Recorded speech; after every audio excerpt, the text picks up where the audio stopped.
वालेकुम। उम्मीद है आप सब खैरियत से होंगे।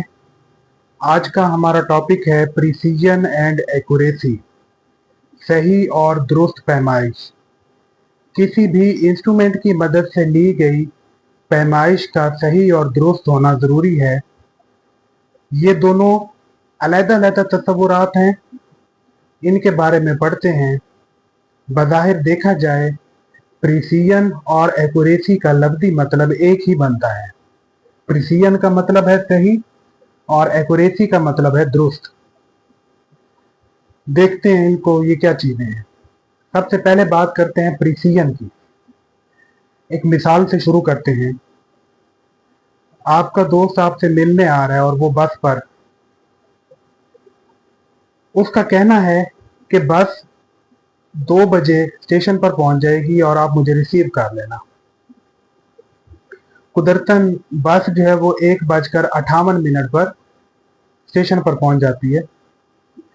तो आप अपने दोस्त से कहते हैं कि यार तुम्हारा तो बताया गया टाइम जो है वो प्रिसाइज था और टाइम के करीब करीब पहुंच गए। तो ये दोनों जो मेजरमेंट्स हैं 1:58 और 2, ये दोनों मेजरमेंट्स आपकी प्रिसीजन के बारे में बताती हैं। It means how close together a group of measurements to each other. अगर ये मिसाल आपको समझ आ गई है तो आगे बढ़ते हैं। एक और मिसाल लेते हैं। बुल्स आई एक गेम खेली जाती है जिसमें हमें सेंटर में निशाना लगाना होता है तीर की मदद से। तो अब 3 निशाने लगाए और वो तीनों निशाने, पहला निशाना इधर, दूसरा यहां पर और तीसरा यहां पर आकर लगा। तो इस शक्ल में आपको नजर आ रहा है ये तीनों निशाने एक दूसरे के क्या है, इंतहाई करीब हैं। तो ये मिसाल हमें प्रिसीजन को समझने में मदद देती है। How close a group of measurement to each other.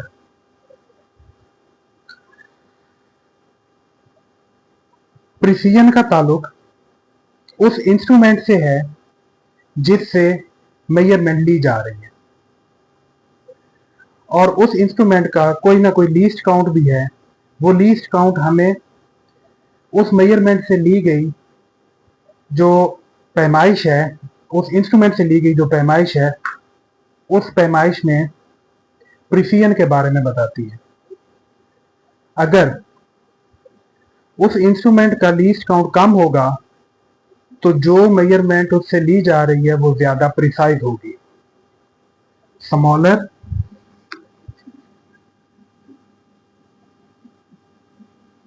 The least count, more precise is the instrument. अब इस बात को समझने के लिए हम ये कहते हैं कि जितना छोटी से छोटी पैमाइश हमने लेनी है तो उस पैमाइश को सही तरह मेजर करने के लिए हमें मोर प्रिसाइज इंस्ट्रूमेंट यूज करना पड़ेगा। Smaller the size of physical quantity which is to be measured, more precise instrument is needed। समझ आ गई आपको? मजीद एक छोटी सी मिसाल और भी ले लेते हैं। हमने मीटर रॉड की लेंथ मेजर की।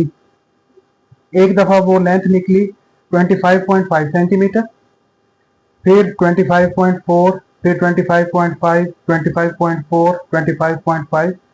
तो ये 4-5 मेजरमेंट्स जो हैं ये ग्रुप की शक्ल में हैं, और इनमें प्रिसीजन का मतलब क्या हुआ, how close they each other, एक दूसरे के कितना करीब है। यहां तक बात खत्म हो जाती है प्रिसीजन की।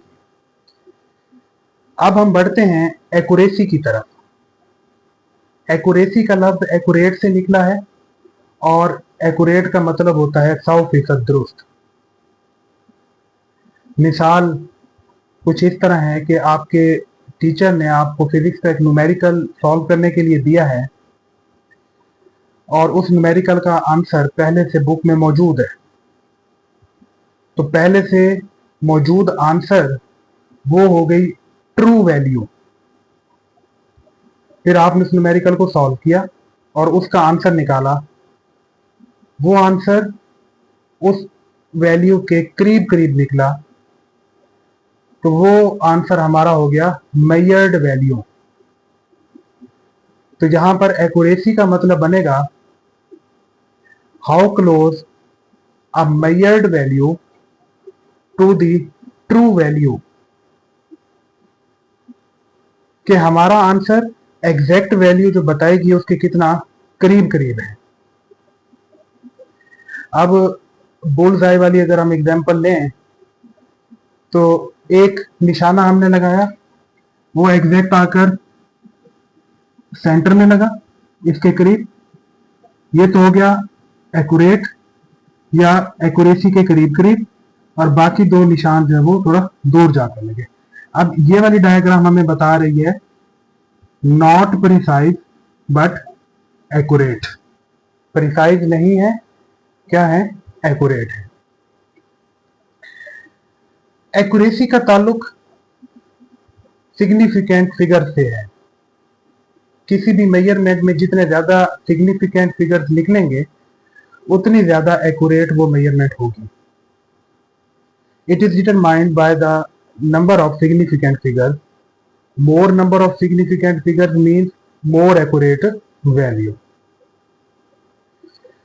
Accuracy depends upon fractional uncertainty. It depends upon fractional uncertainty. अब ये फ्रैक्शनल अनसर्टेनिटी का लफ्ज ये आप बच्चों के लिए बिल्कुल नया है, इसको थोड़ा सा समझते हैं। और जो कुछ मैं बताने जा रहा हूं इसको आप एहतियात से नोट भी लाजमी करेंगे, क्योंकि ये बुक में नहीं बताया गया। हमने एक मीटर रॉड की मदद से, जिसका लीस्ट काउंट 0.1 सेंटीमीटर था, उस मीटर रॉड की मदद से एक लेंथ मेजर की। वो लेंथ 25.5 सेंटीमीटर निकली। अब इसमें फ्रैक्शनल अनसर्टेनिटी कैसे निकालेंगे?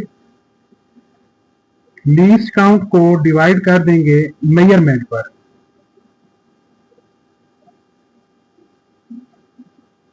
लीस्ट काउंट था 0.1 सेंटीमीटर और मेजरमेंट थी 25.5 सेंटीमीटर।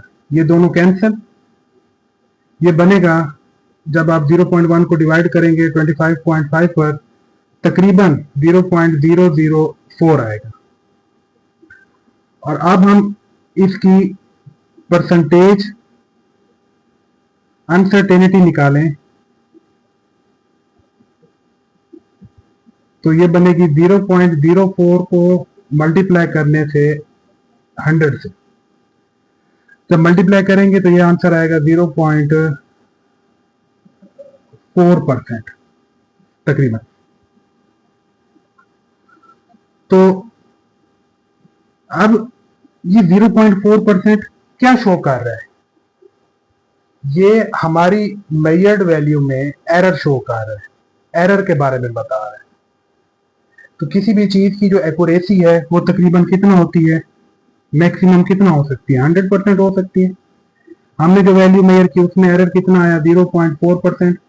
तो मेजर्ड वैल्यू में जो एक्यूरेसी है वो कितना होगी, 99.6%। समझ आ गई? तो एक्यूरेसी का मतलब फ्रैक्शनल या परसेंटेज अनसर्टेनिटी से होता है। उम्मीद है आप सब बच्चों को इसके बारे में समझ आ गई होगी। मजीद इसे एक दफा बुक से लाजमी रीड आउट करेंगे। सब बच्चे अपना ख्याल रखिएगा। अल्लाह हाफिज।